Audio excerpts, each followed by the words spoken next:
Jangan menyia-nyiakan.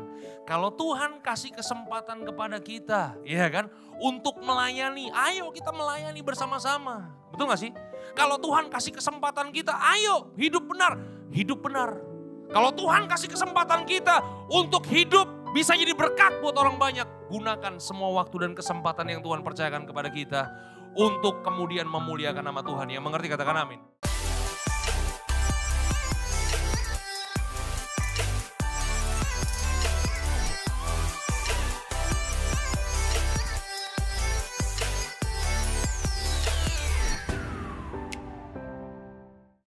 Shalom semua, bagaimana kabarnya Bapak Ibu? Saya berharap semua dalam keadaan baik, semua dalam keadaan sehat, amin. Bapak Ibu siap belajar firman Tuhan?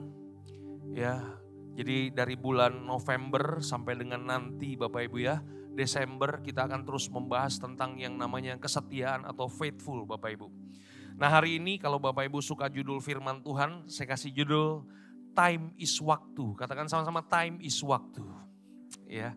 Beberapa waktu yang lalu ya ada teman yang nanya sama saya, kenapa ya judulnya Time is Waktu. Ya karena memang lagi latihan bahasa Inggris Bapak Ibu ya. Memang time itu adalah waktu Bapak Ibu ya. Karena memang di dalam kekristenan waktu itu penting Bapak Ibu ya. Kenapa? Karena saya tulis di sini Bapak Ibu bahwa uang yang hilang itu bisa dicari. Barang yang hilang itu bisa diganti. Tapi waktu yang hilang tidak bisa kembali Bapak Ibu. Kita percaya bahwa hidup kita sampai dengan hari ini karena ada kasih karunia, karena anugerah Tuhan. Setuju? Nah anugerah Tuhan yang Tuhan berikan kepada kita, yang terbaik yang Tuhan kasih, Tuhan memberikannya dalam bentuk waktu Bapak Ibu. Oleh sebab itu hari ini jangan sampai kita jadi orang-orang yang menyia-nyiakan waktu. Kalau Tuhan sudah memberikan waktu, Tuhan sudah memberikan kesempatan kepada kita, jangan sampai terlambat. Katakan sebelah kanan, sebelah kiri, jangan sampai terlambat. Ya, nah hari ini kita akan belajar Bapak Ibu ya, apa konsep dunia tentang waktu Bapak Ibu. Ya, orang dunia atau paradigma dunia memahami bahwa waktu itu yang pertama adalah waktu adalah melingkar. Ya, waktu itu berputar Bapak Ibu. Ya, itulah yang dipercaya oleh dunia timur. Makanya dunia timur percaya dengan yang namanya reinkarnasi. Katakan sama-sama reinkarnasi. Ya, artinya apa? Artinya saudara hidup hari ini gak perlu takut. Saudara nanti bisa hidup lagi. Tergantung ya amal ibadah saudara. Kalau saudara selama saudara hidup hari ini jadi orang yang baik, jadi orang yang suka memberi, orang yang bermurah hati, suka nolong orang, nanti Bapak Ibu meninggal dunia bisa hidup lagi. Jadi presiden. Katakan sebelah kanan, sebelah kiri jadi presiden. Atau jadi sultan, atau jadi raja. Betul gak sih? Karena apa? Karena amal ibadah saudara dihitung semua Bapak Ibu. Saudara akan bereinkarnasi menjadi orang-orang penting. Kalau hidup saudara jadi orang yang baik Bapak Ibu. Kalau saudara jadi orang yang jahat, suka ngejahatin orang, suka nyimpen kepahitan, saudara suka ngejailin orang. Nah, saudara nanti mati, saudara bisa hidup lagi. Tapi bukan dalam bentuk manusia. Saudara akan jadi monyet. Karena memang hukum reinkarnasi begitu Bapak Ibu ya. Nah, kalau saudara yang hidup setengah baik, setengah jahat. Jadi gembel udah pasti itu Bapak Ibu ya. Coba lihat samping kanan, samping kiri Bapak Ibu ya. Kita gak percaya reinkarnasi Bapak Ibu ya kan. Yang mengerti katakan haleluya. Ya, itu waktu menurut dunia timur. Nah waktu menurut dunia barat, mereka memahami bahwa waktu adalah uang Bapak Ibu.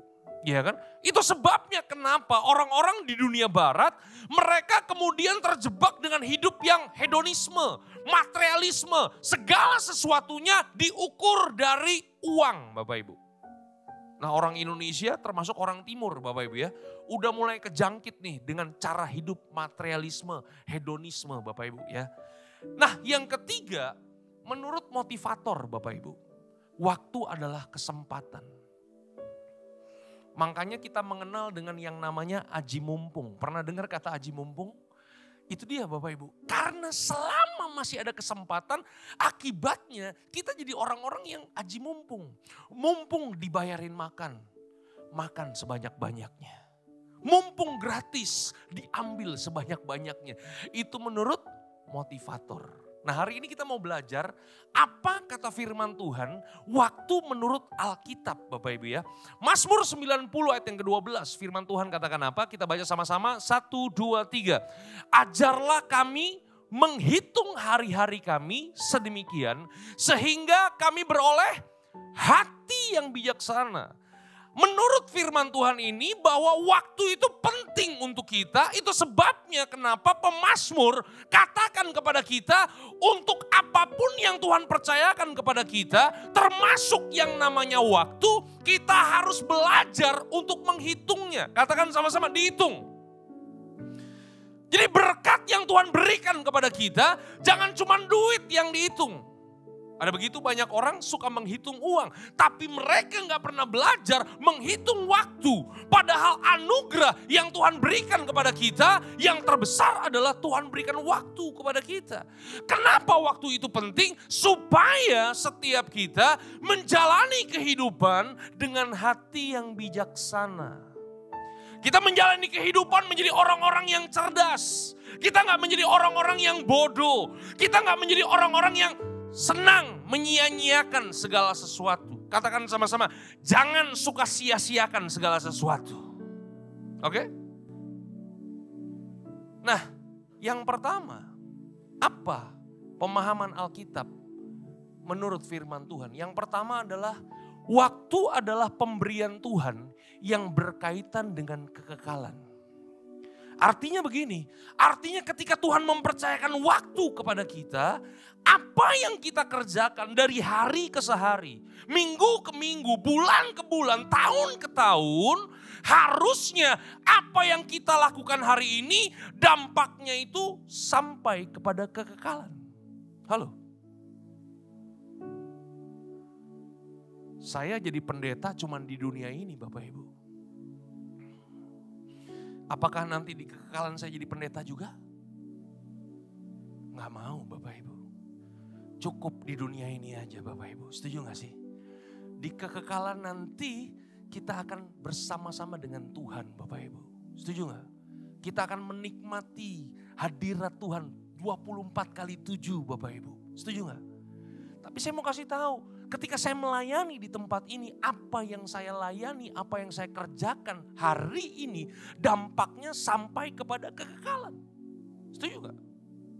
Saya jadi suami, saya jadi ayah Bapak Ibu, cuman di bumi ini aja Bapak Ibu. Tapi apa yang saya lakukan kepada istri dan anak saya, kepada pernikahan saya, menentukan sampai kepada kekekalan. Yang setuju katakan amin. Makanya begini, jangan sia-siakan hari ini. Katakan sama-sama, jangan sia-siakan hari ini.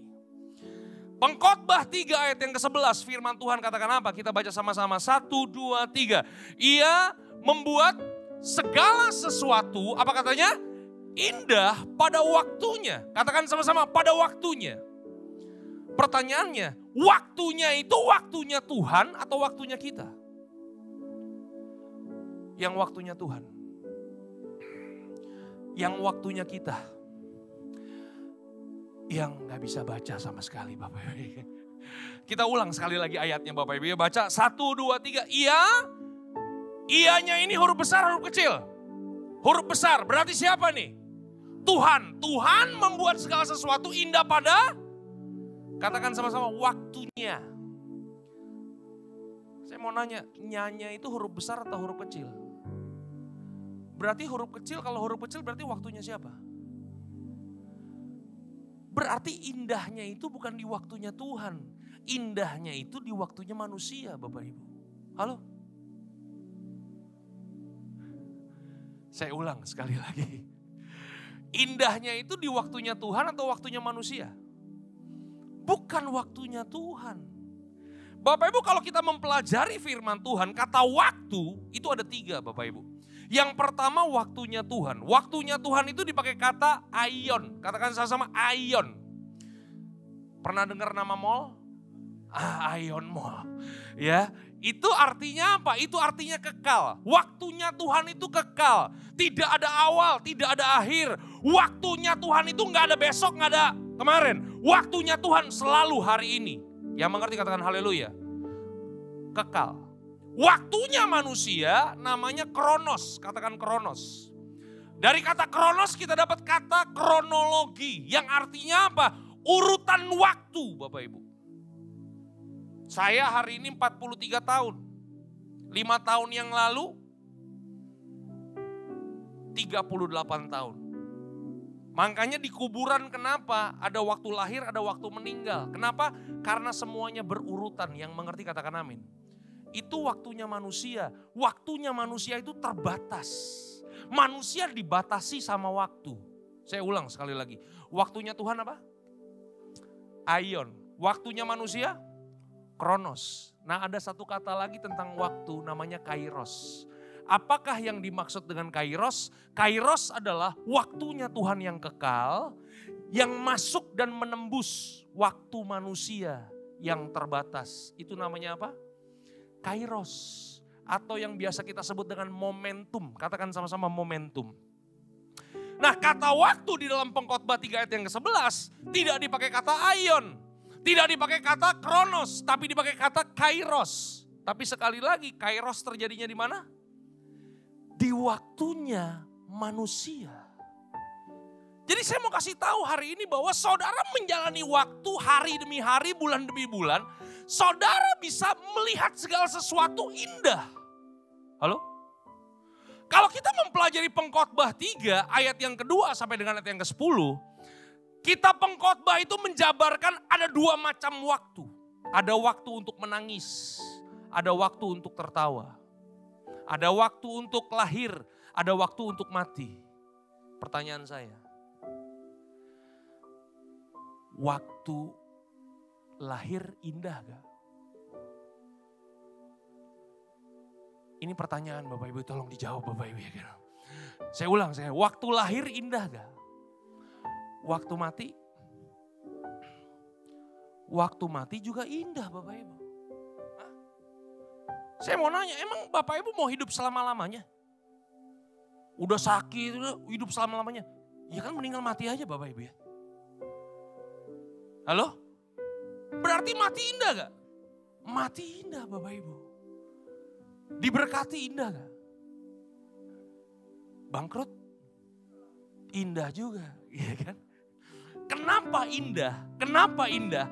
Karena Alkitab katakan begini, bahkan ia memberikan kekekalan dalam hati mereka. Jadi segala sesuatu yang terjadi dalam kehidupan setiap kita, semuanya indah. Kenapa? Karena kita percaya apapun yang Tuhan kerjakan dalam kehidupan setiap kita, semuanya membawa kita kepada kekekalan. Yang mengerti katakan amin.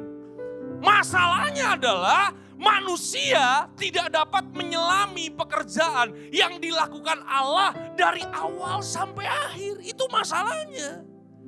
Oleh sebab itu kenapa kita harus percaya sama Tuhan. Itu sebabnya kenapa dalam kita mengiringi kehidupan ini kita perlu Tuhan. Supaya apa? Supaya bersama dengan Tuhan sekalipun belum diberkati, sekalipun belum disembuhkan, sekalipun apa yang kita miliki begitu-begitu aja, kita tetap bisa merasakan kebahagiaan, kita tetap bisa melihat keindahan. Karena apa? Karena Dia bekerja bukan di waktunya Dia bekerja di waktunya setiap kita. Yang mengerti, berikan tepuk tangan yang paling meriah buat Tuhan kita Yesus Kristus. Ada amin Bapak Ibu? Itu sebabnya dalam kehidupan ini Bapak Ibu, ayo jangan hanya sekedar menjalani kronos.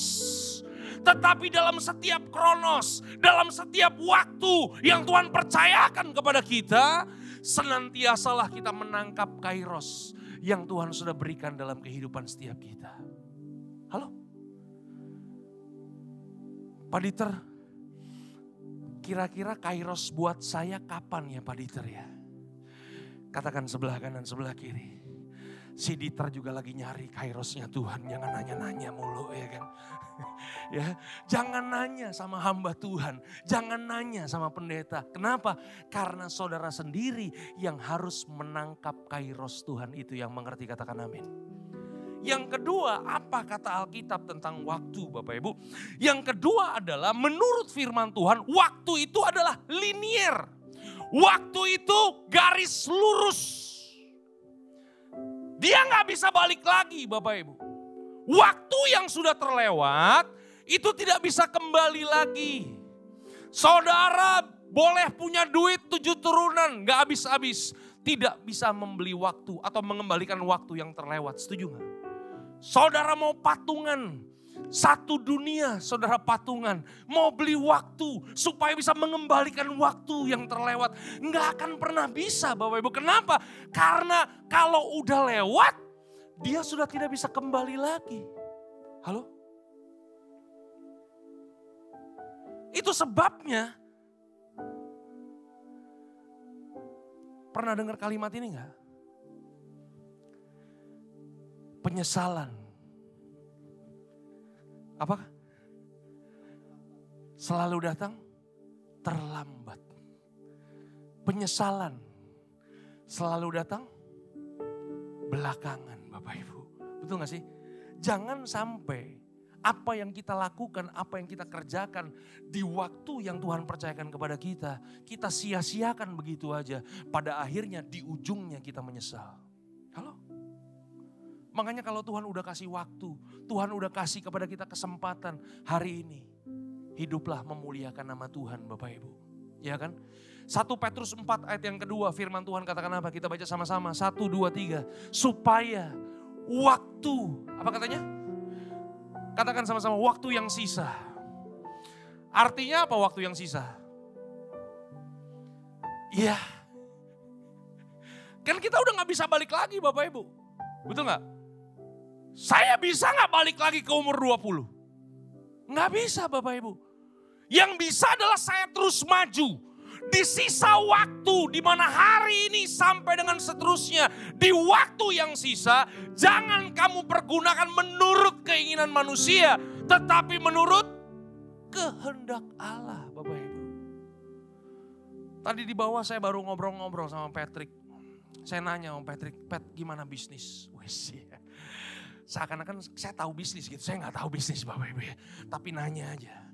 Terus dia bilang begini, Koditer, wah dahsyat luar biasa. Tapi kenapa ya Koditer ya? Kayaknya makin maju bisnisnya, kayaknya hati makin dikuasai sama uang. Nah ini nih Pat. Hati-hati Petrus.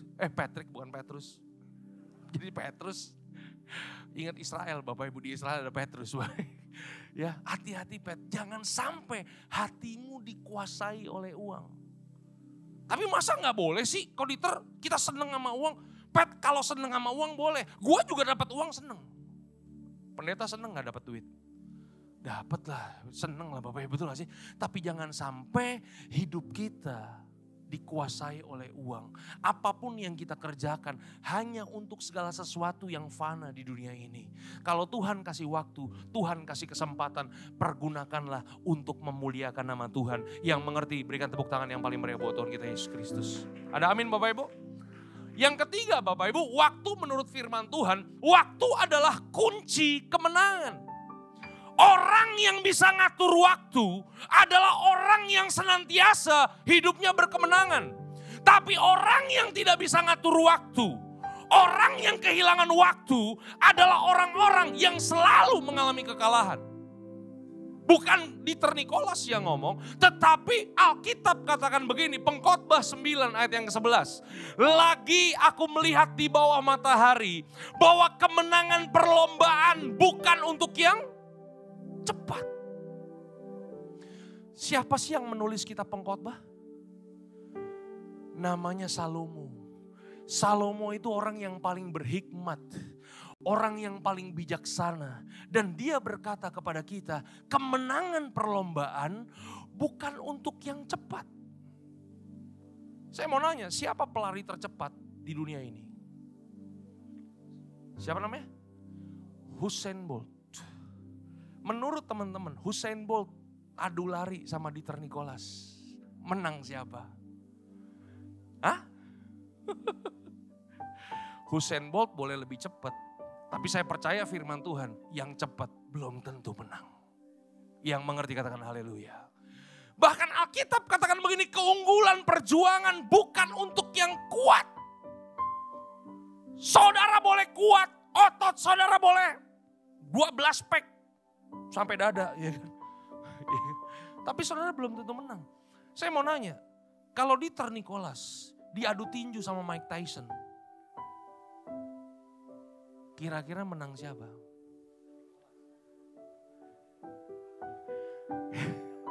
Lawan Jack Paul aja dia kalah ya.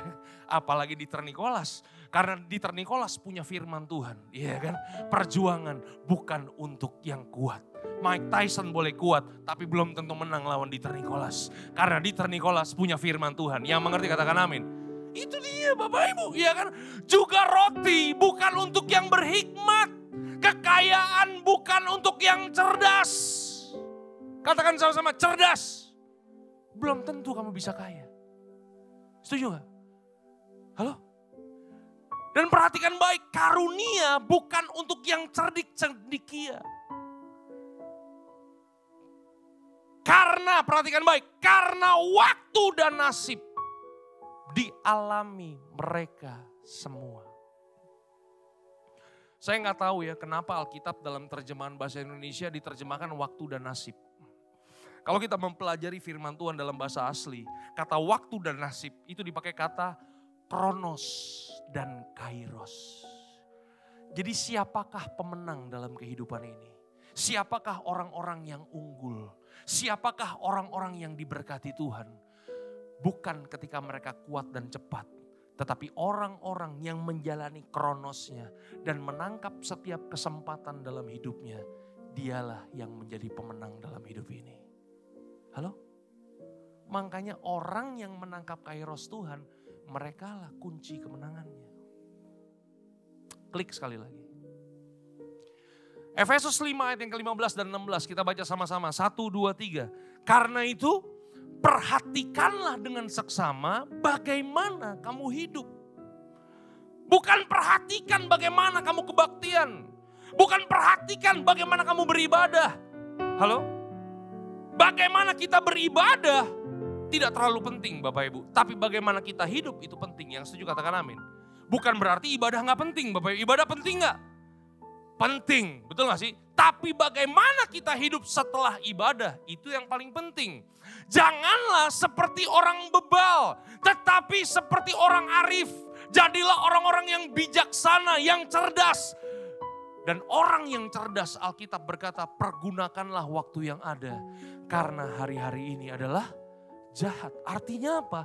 Artinya begini, kalau kita hidup di dunia ini, kita tidak mengerjakan kehendak Tuhan, maka yang kita kerjakan adalah kehendak si jahat. Makanya kata pergunakanlah waktu dalam Alkitab teks bahasa Inggris dipakai kata ini. Redeeming the time. Tebuslah waktumu. Halo?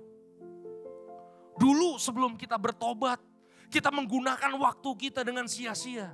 Dulu sebelum kita bertobat, kita gunakan waktu kita untuk semau-mau kita. Harusnya sekarang, setelah kita berubah, setelah kita bertobat, kita tidak lagi mempergunakan waktu dengan sia-sia. Tapi kita mempergunakan waktu kita untuk memuliakan nama Tuhan. Halo? Jangan menjadi orang-orang yang mengerjakan kehendak si jahat Bapak Ibu. Apa artinya tebuslah waktumu? Yang pertama artinya Tuhan mau supaya kita hidup itu punya prioritas. Waktu yang kita gunakan akan menunjukkan apa dan siapa prioritas kita. Itu sebabnya Alkitab katakan begini, tapi carilah dahulu kerajaan Allah dan kebenarannya, maka semuanya itu akan ditambahkan kepadamu. Jangan cari tambahan, cari yang utama, maka kamu akan dapat yang tambahan. Halo? Nabung di bank dapat payung. Jangan kejar payungnya. Ya, nabung dulu di bank, payungnya gratis buat lu. Yang setuju katakan haleluya. Beli Kentucky dapat nasinya. Setuju ya? Jangan beli nasi, gak dapat Kentucky. Beli ayamnya dapat nasinya. Halo? Nah, masalahnya adalah seringkali dalam kehidupan ini kita menjalani hidup, kemudian prioritas kita salah. Yang kita cari adalah tambahannya. Yang kita cari adalah payungnya. Yang kita kejar adalah nasinya. Padahal begini, jangan pernah kejar tambahan. Halo, kejar yang utama, maka yang tambahan akan mengikuti yang utama. Yang setuju katakan amin. Itu sebabnya gunakanlah waktu untuk memuliakan nama Tuhan sekali lagi. Buat teman-teman yang bisnis di tempat ini, gunakan bisnis kita juga untuk memuliakan nama Tuhan. Karena kalau kita nggak punya fokus prioritas memuliakan nama Tuhan, akhirnya seringkali kita bohongin orang terus Bapak Ibu. Bisa nggak? Bisa nggak? Oh, ini berapa duit? 15.000. Ditawar, bisa nggak kok 10.000? Kita jawabnya apa? Ya ampun, kok modalnya aja belum dapat. Padahal modalnya 10.000. Kita udah untung goceng Bapak Ibu. Kita ngomongnya apa? Modalnya aja belum dapat. Bisa nggak kita berbisnis tapi dengan jujur? Barang kita 15.000 ditawar 10.000. Bisa nggak kita ngomong begini? Ya Pak, kalau nawar yang benar dikit Pak, untung saya belum banyak nih Pak. Bisa nggak? Bisa Bapak Ibu, ya kan? Jadi hari ini Bapak Ibu saudaraku terkasih dalam Tuhan, sebenarnya apapun yang kita kerjakan dan lakukan, kita bisa memuliakan nama Tuhan Bapak Ibu. Setuju? Berkat itu datangnya daripada Tuhan Bapak Ibu. Kalau berkat itu memang buat saudara, percayalah. Saudara tinggal di ujung dunia pun berkat itu bisa nyampe buat saudara. Yang mengerti katakan haleluya. Yang kedua Bapak Ibu, redeem the time itu artinya apa? Yang kedua adalah belajar untuk tidak terlambat. Katakan sama-sama, jangan terlambat. Ya, orang yang suka terlambat adalah orang yang tidak menghargai waktu. Halo? Ini saya nggak nyindir Bapak Ibu yang datang telat ke rumah Harmoni, ini bukan ya. Maksudnya begini Bapak Ibu, jangan sampai kita terlambat berubah. Jangan sampai kita terlambat untuk bertobat Bapak Ibu. Halo? Tadi kita udah belajar bahwa waktu yang Tuhan percayakan kepada kita itu terus maju dan gak bisa kembali lagi Bapak Ibu. Halo? Karena waktunya terus maju, waktunya linier, makanya kalau hari ini Tuhan mau supaya saudara berubah dan bertobat, mari responi Bapak Ibu. Halo? Setuju gak? Kalau Tuhan kasih waktu kita untuk beribadah, beribadahlah dengan baik dan benar Bapak Ibu. Halo?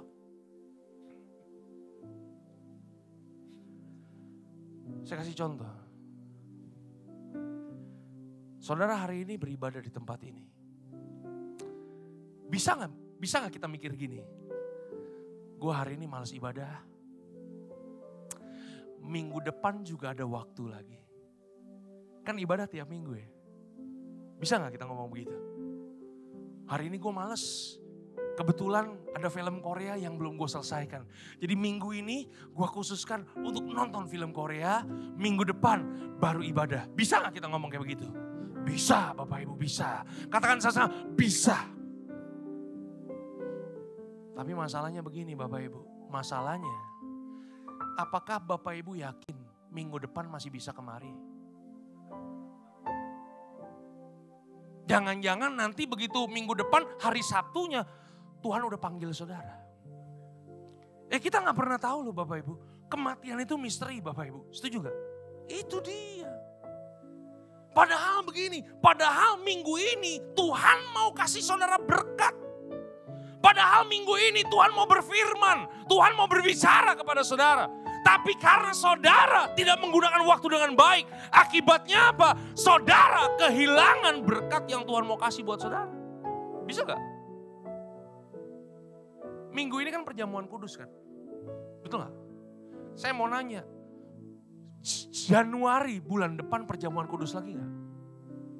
Saya mau nanya, yang khotbah sama gak perjamuan kudus? Pasti sama, pendeta di Ternikolas.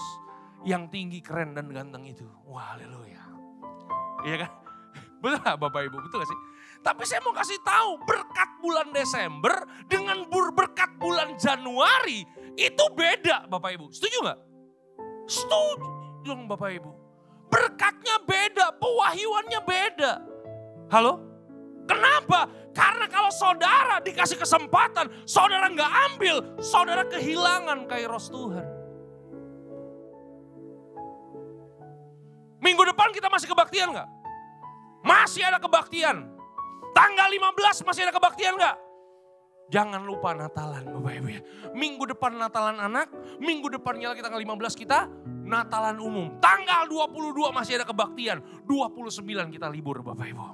Tiap minggu kita ada kebaktian. Saya mau nanya, saudara dengar firman Tuhan gak? Halo? Saya mau nanya, tiap minggu dengar firman Tuhannya sama gak? Hah? Lah kalau pendetanya satu masa dengarnya beda-beda? Hah? Hari ini dengar firman Tuhannya sama gak? Ya ampun. Hari ini saudara dengar firman Tuhannya sama gak temanya? Time is waktu kan? Minggu depan ada lagi kan? Temanya sama gak? Saudara dengar firman Tuhan yang sama tiap minggu kan? Hah? Hah? Kok beda? Iya temanya beda, tapi firmannya sama kan? Iya kan? Minggu ini time is waktu, minggu lalu kan faithfulness. Firman Tuhannya sama gak? Sama semuanya. Semua mata lihat saya. Saudara tiap minggu dengar firman Tuhan yang sama. Saya mau nanya, hasil hidupnya bisa beda gak? Yang satu udah setahun bertumbuhnya luar biasa. Yang satu lagi udah setahun gak bertumbuh-bertumbuh. Bisa gak? Bisa. Padahal dengar firman Tuhan yang sama. Disampaikan sama hamba Tuhan yang sama, waktunya sama, tapi kenapa hasil hidupnya bisa berbeda? Itu dia. Jangan sampai berkat yang Tuhan mau kasih buat kita, gak kita alami dalam kehidupan, hanya karena kita terlambat.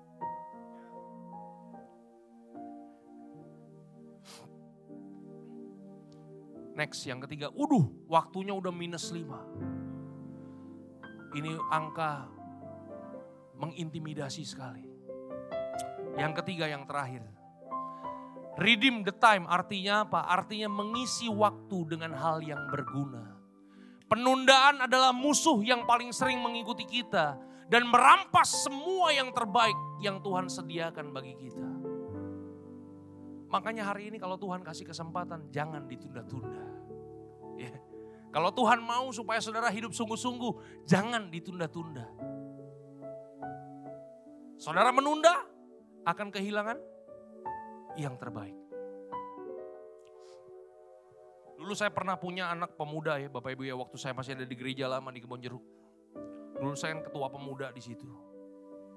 Kayaknya saya udah pernah ceritain juga deh. Tapi kita ceritain lagi lah ya kan. Jadi satu hari saya punya anak muda ini sebenarnya dia demen sama anak muda kita juga yang wanita. Cuman masalahnya dia gak punya kemampuan untuk mengutarakan cinta. Nah ini masalah Bapak Ibu ya. Dia udah doa, dia udah puasa, dia mau nyatakan cinta gak jadi. Dia mau nembak gak jadi. Ada aja halangannya Bapak Ibu. Iya kan? Sampai satu hari dia curhat, Koditer.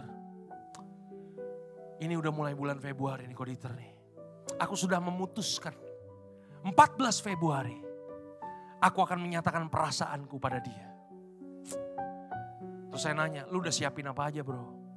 Mental saya udah siap. Yang kedua, coklat Toblerone juga udah siap. Dia beli coklat Toblerone yang gede segini Bapak Ibu, warna putih. Di-clear warna pink Bapak Ibu.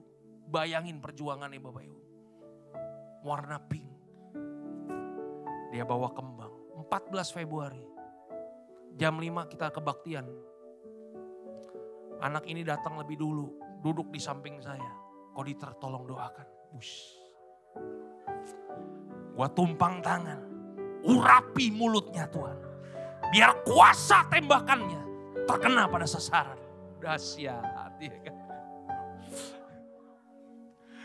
Dia rencana abis kebaktian dia mau nembak gitu ya kan, dahsyat. Jam 5:05 kebaktian dimulai. Jam 5:10 ceweknya datang. Gandengan sama cowok lain. Katakan sebelah kanan, sebelah kiri. Terlambat sudah. Yang mengerti katakan haleluya. Makanya jangan nunda. Jangan menyia-nyiakan. Kalau Tuhan kasih kesempatan kepada kita, ya kan, untuk melayani, ayo kita melayani bersama-sama. Betul gak sih? Kalau Tuhan kasih kesempatan kita, ayo hidup benar, hidup benar. Kalau Tuhan kasih kesempatan kita untuk hidup bisa jadi berkat buat orang banyak, gunakan semua waktu dan kesempatan yang Tuhan percayakan kepada kita untuk kemudian memuliakan nama Tuhan. Yang mengerti katakan amin. Masih ada lagi nih, jangan tepuk tangan dulu. Masih banyak ya. Klik sekali lagi, oke? Seandainya kita hidup 80 tahun. Alkitab berkata usia manusia 70 tahun. Kalau sampai 80 tahun mahkotanya penderitaan. Kalau kita dikasih kesempatan hidup sama Tuhan 80 tahun. Saya mau nanya, saudara tidur satu hari berapa jam? Ada yang 6, ada yang 8 jam. Kalau saudara hidup 80 tahun itu artinya saudara menghabiskan waktu 26,5 tahun hanya untuk tidur. Makan berapa lama? 1,5 jam. Kalau saudara dikasih kesempatan hidup 80 tahun itu berarti saudara menghabiskan waktu selama 80 tahun, 6,5 jam, 6,5 tahun hanya untuk makan. Bekerja, sekolah 18,5 tahun. Nonton, main game. Bayangin main game saudara habiskan 10 tahun. Jalan-jalan, rekreasi, santai 4,5 tahun. Bahkan saudara mandi, dandan 3,5 tahun. Saudara ibadah di sini berapa jam? 1,5 jam. Saudara hanya menghabiskan waktu 1 tahun Bapak Ibu. Ibadahnya cuma setahun. Saudara dikasih waktu 80 tahun. Ibadahnya cuma setahun. Berarti 79 tahun. Saudara paling banyak habiskan waktu hidup saudara hanya untuk makan dan tidur. Katakan sebelah kanan sebelah kiri. Terus lu mau diberkati Tuhan gitu? Lu mau hidup berkemenangan gitu? Itu 1 tahun ibadah. Belum dihitung tidurnya gede kebaktian tuh Bapak Ibu. Karena tadi saya udah lihat ada yang matanya begini-begini Bapak Ibu. Itu gak dihitung tuh Bapak Ibu ya kan. Halo? Mata saya kecil Bapak Ibu tapi mampu.